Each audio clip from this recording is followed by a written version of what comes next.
அஸ்ஸலாமு அலைக்கும்.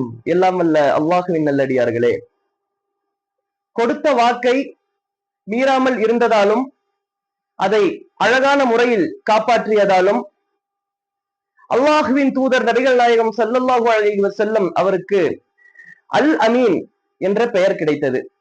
அதே போல பொய் சொல்லாத நல்ல ஒழுக்கத்திற்கு உரியவராக இருந்ததால் அபூபக்கர் சித்திக் ரலியல்லாஹு அன்ஹு அவர்களுக்கு சித்திக் என்ற பட்டம் கிடைத்தது.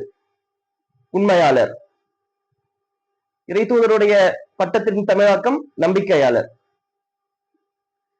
அந்த அபூபக்கர் சித்திக் ரலியல்லாஹு அன்ஹு அவர்களோடு அண்ணல் நபி ஸல்லல்லாஹு அலைஹி வஸல்லம் அவர்கள் ஹிஜ்ரத் செய்யும் போது நடந்த ஒரு நிகழ்வை சுருக்கமாக காண்போம். அனஸ் பின் மாலிக் ரலியல்லாஹு அன்ஹு அவர்கள் அறிவிக்கின்றார்கள், அல்லாஹுவின் தூதர் நபிகள் நாயகம் ஸல்லல்லாஹு அலைஹி வஸல்லம் அவர்கள் அபூபக்கர் சித்திக் ரலியல்லாஹு அன்ஹு அவர்கள் பின்தொடர மதீனாவுக்கு ஹிஜ்ரத் செய்தார்கள். அபூபக்கர் சித்திக் ரலியல்லாஹு அன்ஹு அவர்கள் இளநரையின் காரணமாக வயதில் மூத்த தோற்றத்தை உடையவர்களாக இருந்தார்கள். மேலும் வியாபார நிமித்தமாக மதீனாவுக்கு சென்று வந்ததால் அந்த மக்களுக்கிடையே பிரபலமானவர்களாகவும் இருந்தார்கள்.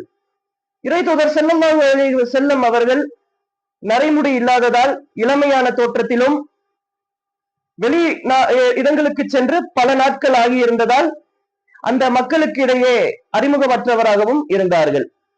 அவ்வாறு அவர்கள் ஹிஜ்ரத் செய்யும் போது ஒருவர் குறுக்கிட்டு, அபூபக்கரே, இவர் யார் என்று கேட்கிறார். அதற்கு அபூபக்கர் சித்திக் ரலியல்லாஹு அன்ஹு அவர்கள் கூறுகிறார்கள், இவர்கள் என்னுடைய வழிகாட்டி என்று. இறைத்தூதரை காட்டிக் கொடுக்கவும் கூடாது, அதே சமயத்தில் பொய் உரைத்து விடவும் கூடாது என்பதில் அபூபக்கர் சித்திக் ரலியல்லாஹு அன்ஹு அவர்கள் மிக உறுதியாக இருந்திருக்கின்றார்கள். யாராவது அபூபக்கர் சித்திக் ரலியல்லாஹு அன்ஹு அவர்கள் கூறிய இந்த வார்த்தையை கேட்டால் இவர் பாதை காட்டுபவர் என்று அறிந்து கொள்வார்கள். ஆனால் அபூபக்கர் சித்திக் ரலியல்லாஹு அன்ஹு அவர்களுடைய மனதில் இருந்ததோ இவர் நேரான மார்க்கத்திற்கு பாதை காட்டுபவர் என்பதே ஆகும். அதை போல நாமும் எந்த ஒரு சூழ்நிலையிலும் பொய் சொல்லாமல் உண்மையை மட்டுமே பேசக்கூடிய நன்மக்களாகவும் எதையும் எதிர்கொள்ளும் தைரியசாலிகளாகவும் இருக்க வேண்டும். அதற்கு எனக்கும் உங்களுக்கும் எல்லாம் வல்ல அல்லாஹ் ரப்பில் ஆலமீன் உதவி செய்வானாக. அஸ்ஸலாமு அலைக்கும் வரஹ்மத்துல்லாஹி வபரகாத்துஹு.